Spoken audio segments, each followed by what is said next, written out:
So in today's class, we will see noise pollution.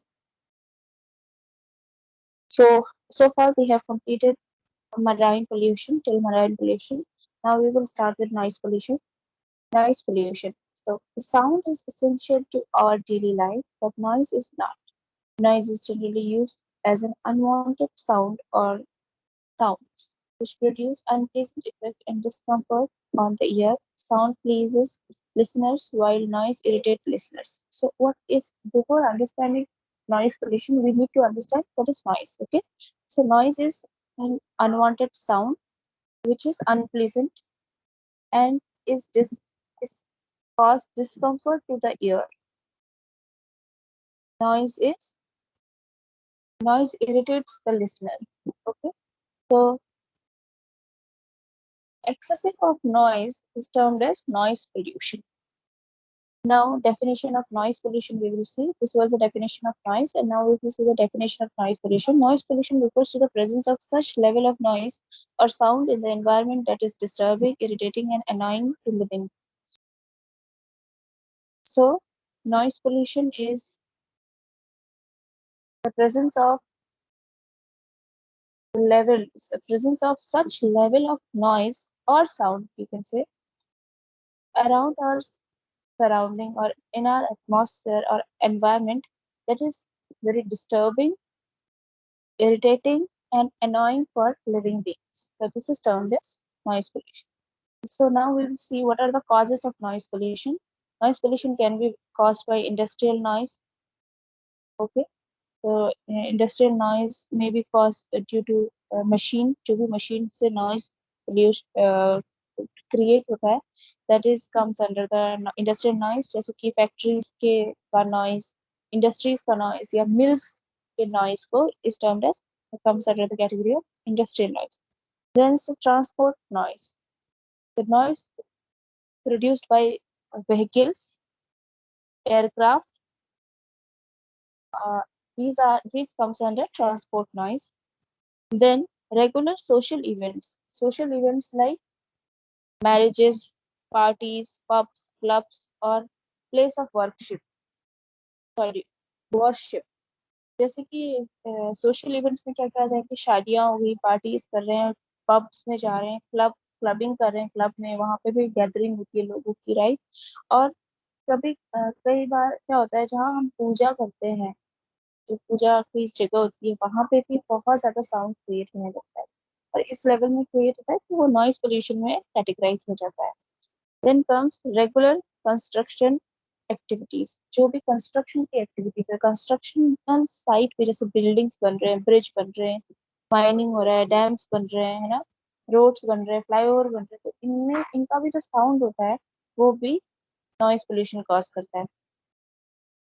House hold appliances का use करना, जैसे कि जो हम घरों में यूज करते हैं चीजों का यूज, जैसे कि मिक्सर का यूज करना, ग्राइंडर का यूज करना, अगर हम वैक्यूम क्लीनर यूज करते हैं, वॉशिंग मशीन यूज कर रहे हैं, कोई ड्रायर यूज कर रहे हैं, कूलर, एयर कंडीशनर, ये सब भी नॉइज पोल्यूशन कॉज करते हैं। ओके। अगर हम फायर क्रैकर का यूज करते हैं तो अगेन ये भी नॉइज पोल्यूशन कॉज करता है, firecracker. Okay. Then comes loud music. जितने भी लाउड म्यूजिक है वो भी क्या करते हैं, नॉइज पोल्यूशन कॉज करते हैं। तो next is loud music. Okay. Use of agricultural machine का यूज करना, लाइक ट्रैक्टर का यूज करना, है ना, ये भी पोल्यूशन, नॉइज पोल्यूशन क्रिएट, क्योंकि साउंड जनरेट होता है। Next is television. टेलीविजन का टेलीविजन का यूज भी क्या करता है, नॉइज पोल्यूशन कॉज करता है इन योर एनवायरमेंट और एनवायरमेंट।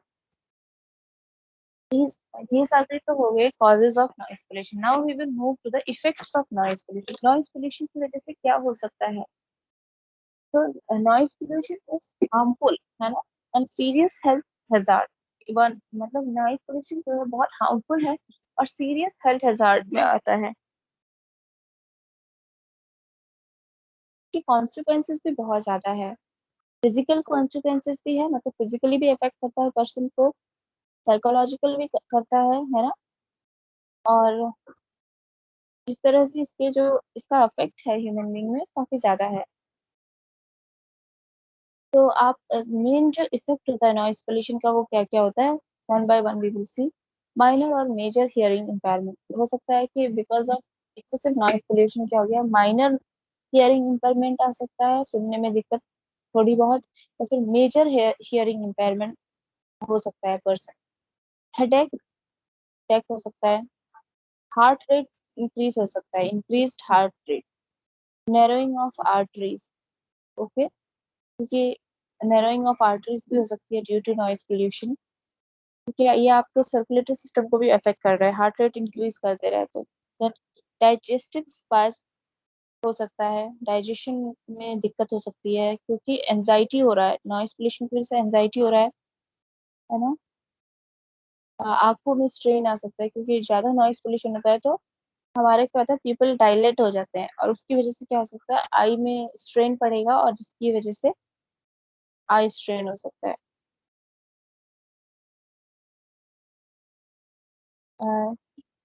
ईयर सेंसिटिविटी को भी ये कम कर देता है।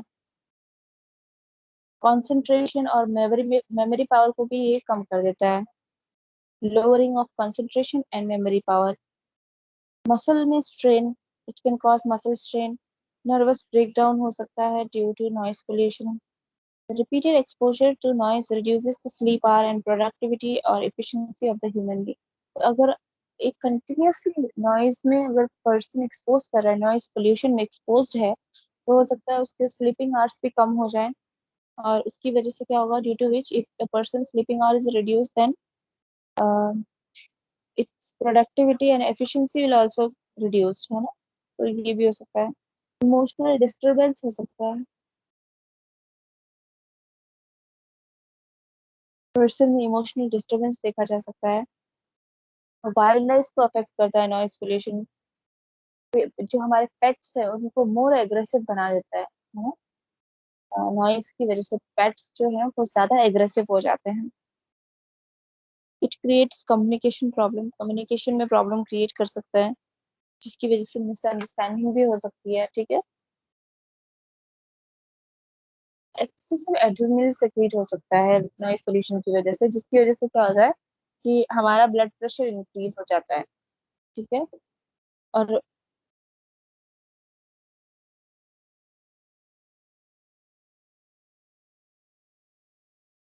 मेंटल डिस्ट्रेस भी हो सकता है पेशेंट को। Diverts the attention. फिजिकल और मेंटल ग्रोथ बच्चे में स्लो हो सकती है in childrens. Noise pollution can also affect crops and can cause the poor quality of crops. Okay. Sudden and explosive sound cause cracks in buildings and breaking of windows, door and glasses. अगर मतलब all of a sudden explosive sound form होता है तो उससे क्या होता है कि बिल्डिंग्स में क्रैक पड़ सकते हैं, बिल्डिंग डैमेज हो सकता है, हमारे विंडोज डोर्स ग्लासेस, जो भी चीजें ग्लास से बनी हुई है वो ब्रेक हो सकता है, ठीक है। It brings about changes in the behavioural aptitude of birds and animals. Birds and animals के भी जो बिहेवियर है उसमें चेंजेस आ सकता है। स्ट्रेस, टेंशन एंड एग्रेसिवनेस, इससे स्ट्रेस हो सकता है, टेंशन हो सकता है और एग्रेसिव बिहेवियर जनरेट हो सकता है पेशेंट का, जो या फिर इंडिविजुअल जो नॉइज से ज्यादा नॉइज में एक्सपोज्ड है उनका एग्रेसिव बिहेवियर हो सकता है। ओके, तो this was all about the effect of noise pollution, noise pollution क्या कर सकता है। Now we will see the control of noise pollution. अब हम नॉइज पोल्यूशन को कैसे कंट्रोल कर सकते हैं। ओके, लॉस पास करके कि मतलब इससे ज्यादा अगर नॉइज हो रहा है या इस टाइम के बाद नॉइज नहीं होना चाहिए, जैसे ये रूल है गवर्नमेंट की तरफ से या लॉ में ये एनफोर्स्ड है, आफ्टर 10 o'clock लाउड म्यूजिक नहीं बजना चाहिए, जैसे शादियों में इन सब में भी या पार्टीज में 10 बजे के बाद रात के लाउड म्यूजिक नहीं अलाउड होता है या म्यूजिक अलाउड नहीं होता है, क्योंकि ये क्या करता है, अगर हमारे आसपास में लोग रह रहे हैं या कोई छोटा बच्चा है या कोई बीमार इंसान है, बुढ़े बुजुर्ग इंसान है, तो इन लोगों का क्या होता है, ये स्लीप पैटर्न को डिस्टर्ब कर देता है और which is very hazardous to their health, है ना, वो हेजार्डियस है उनके हेल्थ के लिए।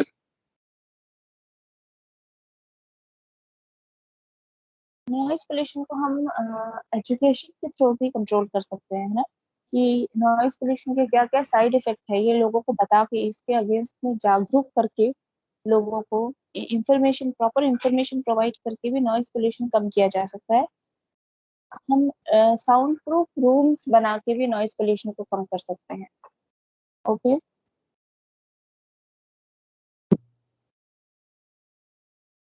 स्पेशली कौन सी जगह में साउंड प्रूफ रूम्स का बनना जरूरी है, जहाँ पे जैसे इंडस्ट्रीज है ना, या मिल्स हैं, जहाँ पे कि बहुत हैवी साउंड प्रोड्यूसिंग मशीन्स आते हैं, जहाँ पे बहुत sound produce heavy sound produce करने वाले मशीन्स हैं, उस जगह पे हम साउंड प्रूफ रूम बना सकते हैं उन रूम्स को, तो उससे क्या होगा, नॉइज पोल्यूशन कम होगा।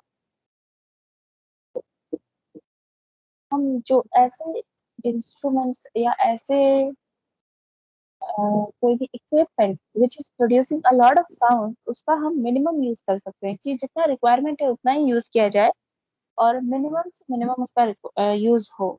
इससे भी हम साउंड पोल्यूशन को कम कर सकते हैं। Reduce noise at the source itself, जहाँ से नॉइस हो रहा है वहीं से हम उसको रोक सकते हैं, या फिर हम नॉइस के पाथ को ब्लॉक कर सकते हैं। ठीक है।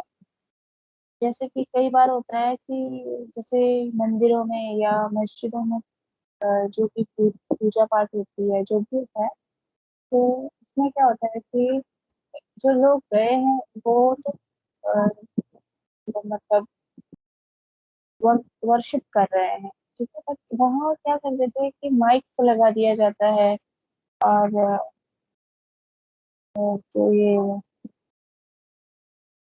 जो ये लाउड स्पीकर्स है ये सब लगा दिए जाते हैं। ऐसा है कि हमें ये नहीं करना चाहिए कि हम वर्शिप करने ना दें, मंदिर हो, मस्जिद हो, या फिर गुरुद्वारा हो, कोई भी जगह, चर्च है, कहीं पे भी ऐसा नहीं वर्शिप करने से मना कर सकते हैं, ये तो पॉसिबल नहीं, और ये होना भी नहीं चाहिए, because we have to respect each and every religion and their custom and their tradition also. But ये किया जा सकता है कि ये माइक का यूज किया जाता है, पूजा करें, पूजा पाठ किया जाए, या फिर जैसे मस्जिद में जो भी अ, ये नमाज पढ़ते हैं ये हो सकता है, एंड गुरुद्वारे में जो भी रिचुअल्स फॉलो करते हैं ये हम फॉलो कर सकते हैं। बट इस इन सब माइक लगाना या लाउड स्पीकर का यूज करना ये मना हो सकता है। जैसे आपने कई बार देखा होगा, कोई सा भी रिलीजन हो, कोई एक पर्टिकुलर रिलीजन है, सारे रिलीजन में इंडिया में ऐसा करते हैं मैक्सिमम, कि जैसे माइक लगा दिया जाता है, और उसके बाद पूजा हो रही तो पूजा होती है, अगर यू नो या फिर जैसे मस्जिद में अगर नमाज पढ़ा जा रहा है तो उसमें भी लाउड स्पीकर लगा दिया जाता है, माइक लगा दिया जाता है, या फिर जैसे अ, गुरुद्वारे में भी माइक लगा दिया जाता है, तो इन सब चीजों का माइक या फिर जो ये लाउड स्पीकर है इसका यूज कम किया जाए, तो उससे भी हम जो ये सोर्स है उसको ब्लॉक करते रहे, पाथवे ब्लॉक करते रहे, तो इससे भी रोका जा सकता है। तो ये सारी चीजों के थ्रू हम, और भी बहुत सारे पॉइंट्स हैं, जैसे अगर हम मशीन है जो कि यूज हो रहे हैं इंडस्ट्रीज में या फैक्ट्रीज में, उनको हम टाइम टू टाइम अगर उनका हम सर्विस करवाएं, या उसमें ऑयल ऑयल पुट करें, मशीनरी ऑयल अच्छे से पुट करें, साउंड उसमें कम होगा, है ना, वो उसका एक सर्विस होती रहेगी, सर्विसिंग होती रहेगी, और उसकी साउंड जनरेट, जो हार्मफुल साउंड है जो कि नॉइज बन जाता है, वो कम जनरेट होगा।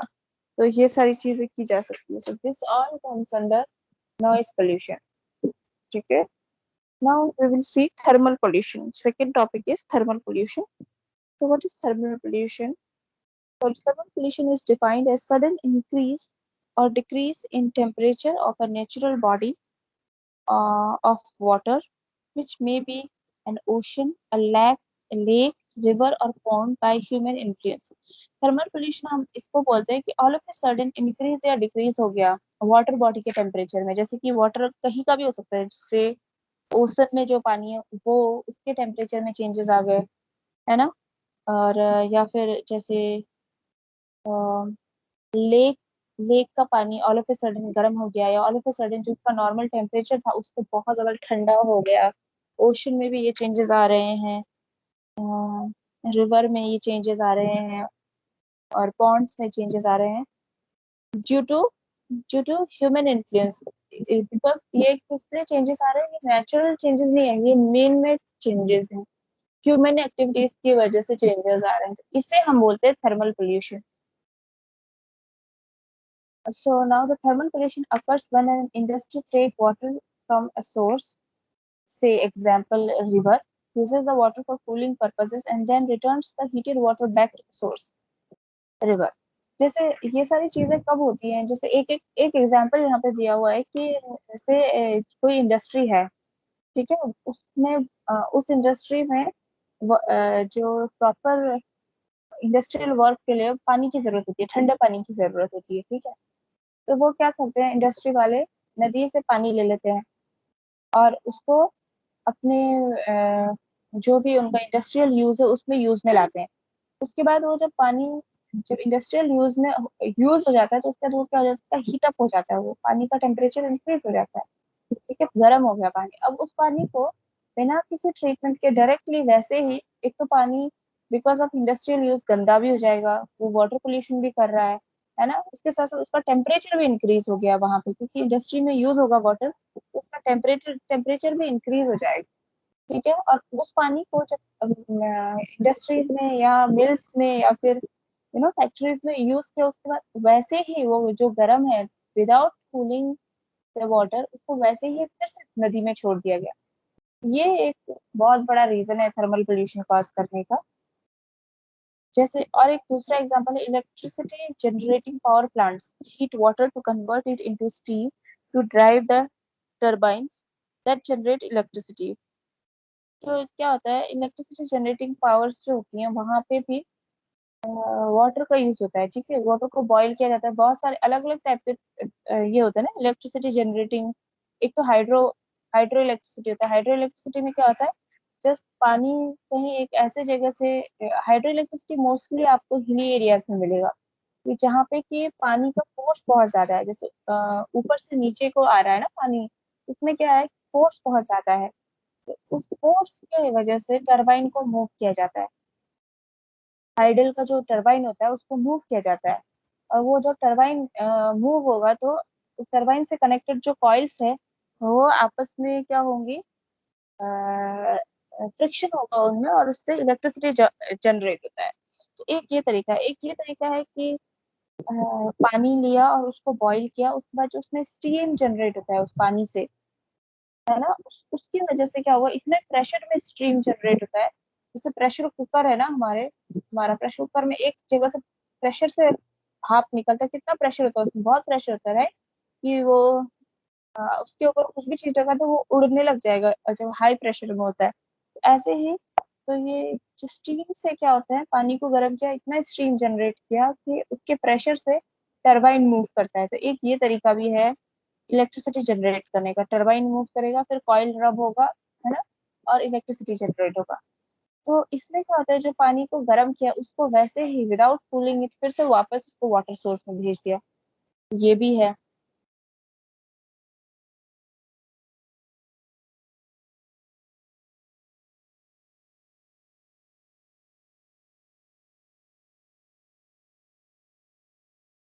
इसकी वजह से भी थर्मल पोल्यूशन होता है, ठीक है। तो कॉजेस क्या क्या है, now we will see the causes और सोर्स ऑफ थर्मल पोल्यूशन, क्या कारण है और क्या सोर्स है थर्मल पोल्यूशन का। तो first is power industrial and manufacturing plant use water as cooling agent. देखो सबसे पहला तो यही है जो हमने अभी तक पढ़ा, जैसे पावर है, इलेक्ट्रिसिटी जनरेट करने के लिए, पावर जनरेट करने के लिए, ठीक। देन इंडस्ट्रीज है या मैन्युफैक्चरिंग प्लांट्स है, मतलब जो इंडस्ट्रीज है या फिर फैक्ट्रीज है, वो क्या करते हैं कि पानी का इस्तेमाल करते हैं एज ए कूलिंग एजेंट, ठीक है, उनका प्रोडक्ट या किसी भी चीज के लिए उनको कूलिंग एजेंट की जरूरत होती है, तो वो पानी का इस्तेमाल करते हैं। और जब पानी या वाटर का यूज हो जाता है, आफ्टर दैट उसको वैसे ही हीटेड फॉर्म में ही, जिसमें उसका टेम्परेचर बहुत ज्यादा हाई है, उसको वैसे ही जहाँ जिस सोर्स से लिया उसी सोर्स में वापस छोड़ दिया जाता है। तो first cause is this, then industrial waste. जितने इंडस्ट्री से वेस्ट जनरेट होते हैं, ठीक है, वो भी क्या है, वेस्ट जनरेट हो रहा है, वो मशीन से निकल के आ रहा है, उसका भी टेम्परेचर इंक्रीज है। उसमें टेम्परेचर इंक्रीज है, वो एक अलग चीज है, इसमें इतने वेरियस केमिकल्स हैं। तो वो केमिकल्स जब वाटर के कांटेक्ट में आते हैं, तो वो केमिकल रिएक्शन करते हैं और वाटर का टेम्परेचर अपने आप इंक्रीज कर देते हैं वो फिर से, बिकॉज ऑफ केमिकल रिएक्शन। तो ये टेम्परेचर इंक्रीज हो रहा है। तो this is also one of the reason, ठीक है। Third reason is nuclear power plants. जो भी न्यूक्लियर पावर प्लांट्स हैं, वो भी बेसिकली क्या करते हैं, है ना, nuclear power plants emits a large quantity of heat and traces of radioactive substances in the water। Nuclear power plant भी क्या करते हैं, बहुत ज्यादा क्वांटिटी में हीट और उसका जो रेडियो एक्टिव सब्सटेंस है उसको क्या कहाँ छोड़ देते हैं, वाटर सोर्स में छोड़ देते हैं, ठीक है। की वजह से क्या होता है, again increases the temperature of water body. जिस जहाँ पे भी छोड़ा है, जैसे पॉन्ड में छोड़ा है तो पॉन्ड का टेम्परेचर इंक्रीज हो जाएगा, लेक में छोड़ा तो लेक का टेम्परेचर, ओशन में छोड़ा तो ओशन का टेम्परेचर, सी तो सी। Then if this product is released into the river, then the temperature of river will also increase। So nuclear power plant, third। Fourth is coal fire power plant। Coal है, some thermal power plants use coal as well। Coal fired power plants contributes the major source of thermal pollution। तो ये कोल से generate है ना, coal power fire power plant. देखो कहीं कहीं पे इलेक्ट्रिसिटी किसके थ्रू जनरेट होती है, कोल के थ्रू, कोल से जनरेट होती है। तो ये एक बहुत बड़ा मेजर रोल प्ले करता है थर्मल पोल्यूशन में। क्योंकि कोल से क्या होता है कि थर्मल पोल्यूशन बहुत ज्यादा होता है। देन इस रेडियो एक्टिव वेस्ट, जितने भी रेडियो एक्टिव सब्सटेंसेस है, उनमें क्या होता है, रेडियो एक्टिव सब्सटेंस एमिट्स क्या, radiation, right. Dumping of radio active substance in marine system increases the temperature when these substances radiate energy, है ना। और जैसे ही हम इन सब्सटेंसेस को, रेडियो एक्टिव सब्सटेंस को, उसका जो वेस्ट है उसको हम सी या ओशन में डंप कर देते हैं, तो क्या होता है, उसका भी टेम्परेचर इंक्रीज हो जाता है उस जगह का। और ये अगेन क्या कर देता है, थर्मल पोल्यूशन कॉज कर देता है। हाइड्रो इलेक्ट्रिक पावर, जो मैंने अभी समझाया आपको, हाइड्रो इलेक्ट्रिक पावर के लिए भी यूज होता है।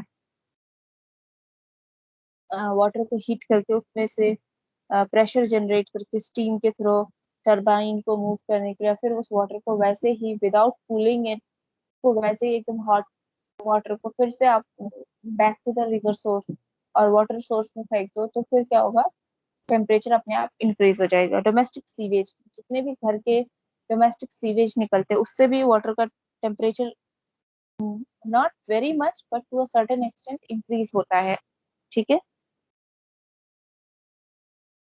Urban storm water runoff during hot days and months.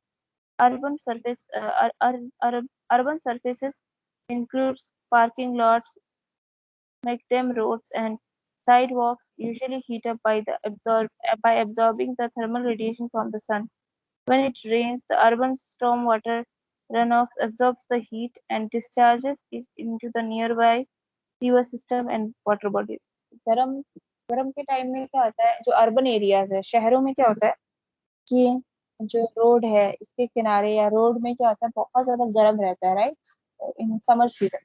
तो क्या होता है, सपोज वाटर, बारिश हुई, बारिश बहुत ज्यादा हुई और वो जिस सरफेस, जो हॉट सरफेस उसमें पड़ रही है water in the form of rain, that water is coming in contact with the hot surface, so what will happen, the water will also convert into a hot water, cold water, or the rain water will convert into hot water, and now this hot water will dispose into the sewage, nearby sewage, जो भी nearby sewage होगा उस road के या उस construction site के, उसके sewage में चले जाएगा और फिर अगेन उसका टेम्परेचर इंक्रीज कर देंगे, है ना।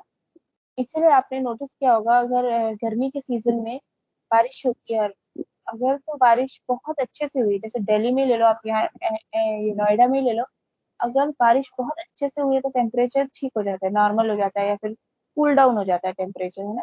बट अगर थोड़ा सा बारिश हुआ, मतलब से 15-20 मिनट्स और हाफ एन आवर के लिए बारिश हुई, तो उसके बाद क्या होता है, टेम्परेचर और ज्यादा रेज हो जाता है, क्योंकि वो क्या होता है, ह्यूमिडिटी कॉज कर देता है। पूरा जो लैंड है वो एकदम गर्म है धूप की वजह से। अब उसमें पानी पड़ा तो पानी अच्छे से नहीं पड़ा, मतलब पूरा एक एकदम अंदर तक ठंडा होने तक नहीं पड़ा, है ना। वो बारिश हो रही है कितने देर के, थोड़ी देर के लिए हुई, तो उसमें क्या हुआ कि पानी उसमें हीटअप हो रहा है। जो रेन वाटर है वही हीटअप होके स्टीम में कन्वर्ट हो जा रहा है, और उसके वजह से क्या कर दे रहा है वो, बहुत ज्यादा और गर्मी को इंक्रीज, ह्यूमिडिटी इंक्रीज कर देता है, गर्मी ज्यादा बढ़ जाती है। देखिए, और एक रीजन जो है थर्मल पोल्यूशन का है वो है डिफोरेस्टेशन। डिफोरेस्टेशन भी एक बहुत बड़ा रीजन है थर्मल पोल्यूशन के लिए। पेड़ कट रहे हैं, है ना, उसकी वजह से क्या हो रहा है, जो हमारा वैसे भी नॉर्मल जो टेम्परेचर है वो बढ़ता जा रहा है, हमारा ग्लोबल टेम्परेचर बढ़ता जा रहा है, उसकी वजह से अगर ग्लोबल वार्मिंग हो रहा है तो हर एक चीज अफेक्ट हो रही है ना। आइसबर्ग, ग्लेशियर्स अफेक्ट हो रहे हैं, सी अफेक्ट हो रहा है, सी का जो नॉर्मल टेम्परेचर था उससे वो ज्यादा गर्म होने लग गया है, तो ये सारी चीज आती है। Soil erosion also causes, look, soil erosion कैसे थर्मल पोल्यूशन कॉज करेगा, soil erosion makes the water muddy, ठीक है। सॉइल इरोजन की वजह से क्या होता है, वाटर जो है मडी हो जाता है ना, which in turn increases the absorption of light. की वजह से क्या है, एक ट्रांसपेरेंट वाटर इतना लाइट एब्जॉर्ब नहीं करेगा जितना water, muddy water light absorb करता है। तो मडी वाटर क्या है, ज्यादा वो लाइट एब्जॉर्ब करता है, और ये वाटर का टेम्परेचर फिर इंक्रीज कर दे रहा है, क्योंकि लाइट ज्यादा एब्जॉर्ब कर रहा है तो क्या होगा, टेम्परेचर इंक्रीज होगा।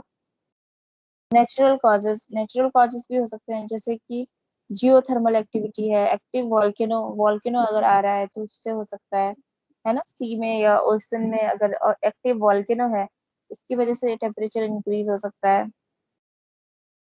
Underground heating of water bodies, अगर अंडरग्राउंड जो पानी आ रहा है उसमें कुछ ऐसे केमिकल्स है, जैसे सल्फर प्रेजेंट है उस एरिया में, तो उससे क्या होता है कि पानी जो आएगा वो गर्म पानी आएगा वहां से।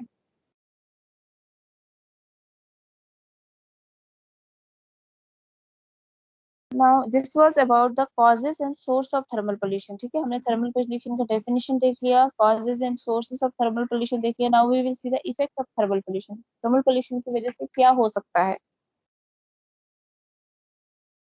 ये क्या अफेक्ट करेगा, effect on metabolism aquatic animals. तो अगर वाटर गर्म हो रहा है तो वो क्या करता है कि aquatic animals, metabolic rate will also increase in aquatic animals, ठीक है। जिसकी वजह से जो एक्वेटिक एनिमल्स है they will consume more and more food at a shorter period of time. कम टाइम पीरियड में ज्यादा से ज्यादा वो लोग more more food they will consume, and this will lead to,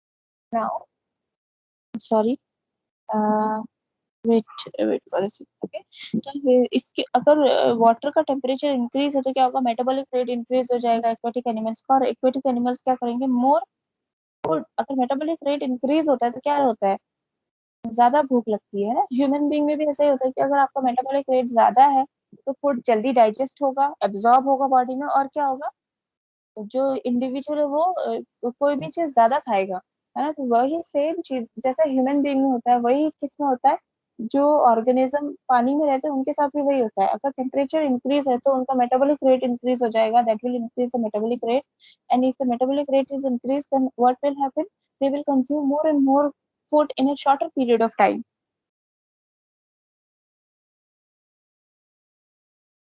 और जिसकी वजह से क्या है, अगर मेटाबॉलिक रेट हाई हो गया और भूख ज्यादा लग रही है मैराइन एनिमल्स को ही लगा लो आप एग्जाम्पल से, ठीक है, वाटर में रहने वाले एनिमल्स को, तो वो क्या होगा, ज्यादा से ज्यादा फ्रूट कंज्यूम करेंगे, तो जो वाटर बॉडी का तो क्या रूल है, जो बड़ी मछली होती है वो छोटी मछली को खा जाती है, तो रिसोर्सेस क्या हो जाएगा, कम हो जाएगा, है ना। जैसे से मेटाबॉलिक रेट डबल बढ़ गया तो वो जितना एक दिन में खा रहे उसका डबल कंज्यूम करने लग जाएंगे, तो now they are consuming double, तो उससे क्या हो जाएगा फिर, सी है ना, बहुत ज्यादा अफेक्ट पड़ता है। तो जो मेराइन एनिमल्स है उनका क्या हो जाएगा, नंबर कम हो जाएगा। अगर वाटर अगर हीट अप होता है तो क्या होता है, ऑक्सीजन लेवल वाटर का कम हो जाता है, जिसकी वजह से एक्वेटिक एनिमल्स की डेथ हो सकती है। तो these are the,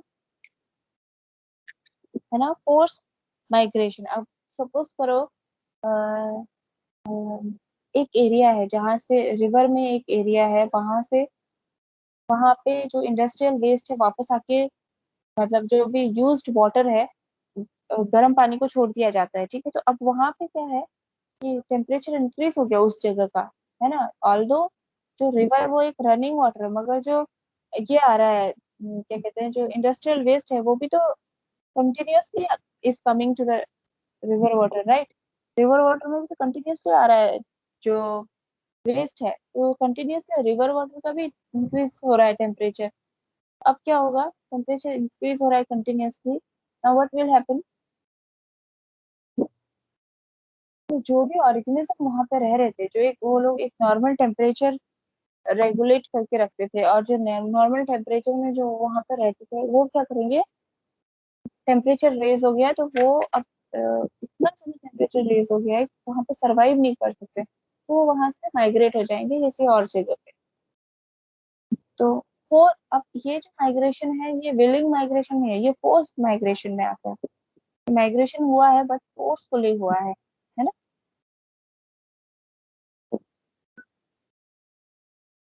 Now cool water discharges. Now what is cool water discharges? में क्या होता है कि cool water injection into water sources is also part of thermal pollution, ठीक है।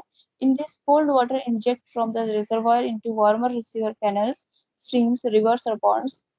There can be significant impact on fish, mostly in the larval stage. Likewise, cooler water injection can also create a modified marine environment, creating the entry of foreign species that can have control over the native species.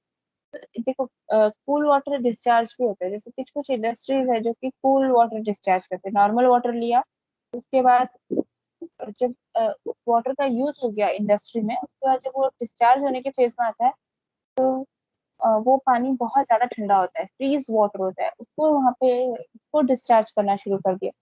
इससे भी क्या होता है कि जो pollution population है, चाहे water का टेम्परेचर इंक्रीज हो या डिक्रीज हो, जो मेराइन पोल्यूशन पॉपुलेशन है, नॉट पोल्यूशन, मेराइन पॉपुलेशन है, उसमें अफेक्ट करता है। स्पेशली जो फिश है जो कि लार्वल स्टेज में होता है, उसमें एक टेम्परेचर मेंटेन होना बहुत जरूरी है। तो अगर टेम्परेचर मेंटेन नहीं है तो क्या होगा, ठंडा पानी भी क्या कर सकता है, लार्वा को किल कर सकता है। अगर लार्वा ही किल हो गया तो फिर क्या होगा, जो भी फिश है वो बन ही नहीं पाएगा, तो फिश का जो नंबर है वो भी कम हो जाएगा, राइट। तो these all are the, you know, next we can say thermal shock।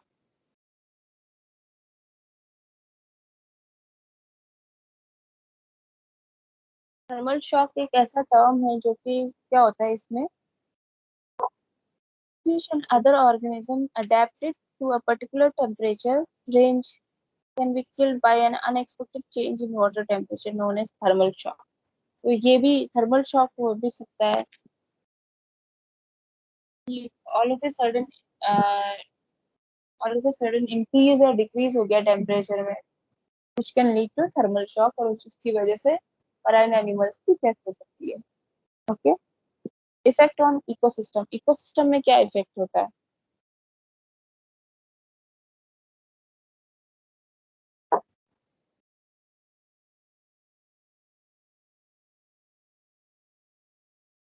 Ecosystem में ये होता है कि उसका टेम्परेचर, जो पॉपुलेशन है वो कम होना शुरू हो जाता है, मैराइन एनिमल्स का पॉपुलेशन कम होने लग जाएगा। अगर पॉपुलेशन कम हो रहा है तो next point come, loss of biodiversity, है ना। जितना बायोडाइवर्सिटी था वो कम हो रहा है, तो वो लॉस ऑफ बायोडाइवर्सिटी भी हो रहा है इसकी वजह से। अब टेम्परेचर अगर ज्यादा है, इंक्रीज टेम्परेचर है, तो उसमें क्या इसका ग्रोथ होगा, बैक्टीरियल ग्रोथ ज्यादा होता है। अगर टेम्परेचर ज्यादा है तो क्या होता है, बैक्टीरियल ग्रोथ होता है। और अगर टेम्परेचर कम है तो क्या होगा, वायरस का ग्रो होगा, तो फिर अगेन इन्फेक्शन हो रहा है ना, वाटर बॉडीज में भी।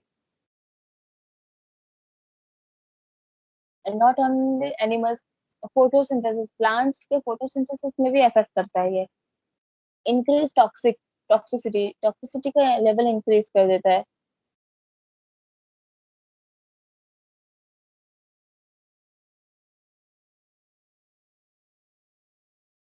ये रिप्रोडक्शन में भी अफेक्ट कर सकता है, मैराइन एनिमल्स के रिप्रोडक्शन में भी अफेक्ट हो सकता है।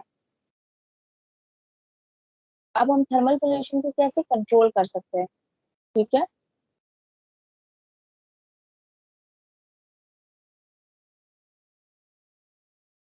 कूलिंग पॉन्ड्स, जैसे अगर कहाँ कहीं पे बहुत गर्म पानी आ रहा है तो उसको हम पॉन्ड्स में अगर गर्म पानी छोड़ रहे हैं, ठीक है, तो उसको हम कूल करने के लिए सिस्टम फिट कर सकते हैं कि उसको कूल कर सके। इसके लिए क्या करते हैं, कूलिंग पॉइंट पॉन्ड्स और reservoir is the simplest method of controlling thermal discharges. Heating influence on the surface of water and cooling ponds maximize the spread of heat to the atmosphere and minimize the water area and the volume. This is the simplest and cheapest method which cools the water to a considerable low temperature. Then हम cooling ponds का भी, cooling Pond's हो गया, cooling towers का use कर सकते हैं। Second जो मेथड है कंट्रोल करने का थर्मल पोल्यूशन को, वो है कूलिंग टावर्स। कूलिंग टावर्स में क्या होता है कि ये डिवाइस है जो कि वेस्ट हीट को ट्रांसफर कर देता है to the atmosphere through evaporation and heat transfer, ठीक है। आर्टिफिशियल लेक जनरेट कर सकते हैं हम, मेन मेड लेक, जैसे कि जो नेचुरल लेक है वो तो खराब हो गया, अब हम ज्यादा से ज्यादा आर्टिफिशियल लेक बना सकते हैं।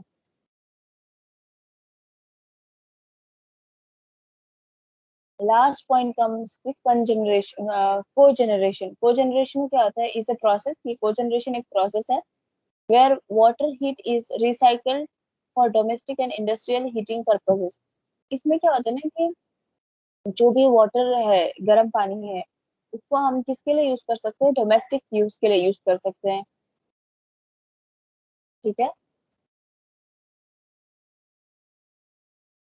इंस्टेड ऑफ जैसे अब आप बोलोगे ये कैसे पॉसिबल है मैम, तो ये ऐसे है कि जैसे इंडस्ट्रीज या मिल्स या फैक्ट्रीज से गर्म पानी रिलीज हुआ, ठीक है, आफ्टर यूजिंग इट, उसको डायरेक्टली वाटर रिसोर्स में वापस भेजने से अच्छा है तो, क्योंकि वो गर्म पानी, उसको ट्रीट करो, अगर उसमें कोई गंदगी है तो उसको ट्रीट करना जरूरी है। उसको ट्रीट करके उसमें से जो भी केमिकल है या जो भी उसमें वेस्ट प्रोडक्ट्स है उसको सेग्रीगेट करके, ठीक है, वाटर ट्रीटमेंट के थ्रू उसको सेग्रीगेट करके जो गर्म पानी है उसको हम क्या कर सकते हैं, हाउस होल्ड वर्क में सप्लाई कर सकते हैं, हाउसेस में, घरों में, क्योंकि इंडस्ट्री से भी जो वाटर आता है वो कंटिन्यूस आता है, क्योंकि इंडस्ट्रीज और मिल्स एंड फैक्ट्रीज में कंटिन्यूस वर्क होता है ना, तो हम वो वाटर हाउस होल्ड वर्क के लिए भेज सकते हैं, जो कि अदर देन ईटिंग और इन सब खाना, पानी पीने या खाने के अलावा जो भी काम होता है, जैसे वॉशिंग है और क्लोथ वॉशिंग है, डिश वॉशिंग है, ये सब के लिए,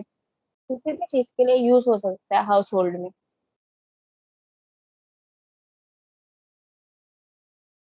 स्पेशली जो ठंडी जगहों पे इसका बहुत अच्छा इस्तेमाल हो सकता है। So this is all about thermal pollution. So today we have completed two topics. That is, first one is noise pollution, and second is thermal pollution. So that's it for today's class. Okay.